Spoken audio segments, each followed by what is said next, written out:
guess what I'm driving? It's the Rabbit truck. It hits the road. Part 5, the final part of the Rabbit saga. 5, maybe 6, I don't know. Anyway, let's take a cruise. I'm not exactly sure how this is going to come out, driving and stuff with a stick shift and no power steering and, you know, whatever. Let's try it. I don't know if you can hear me over the wind, but it is what it is. It is running.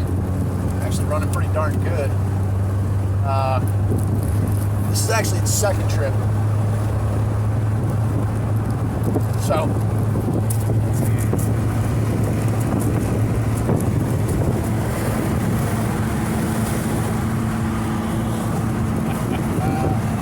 let me tell you, man, sometimes it's the simple things.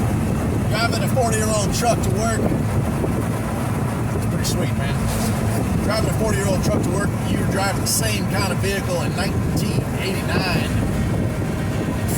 That is something.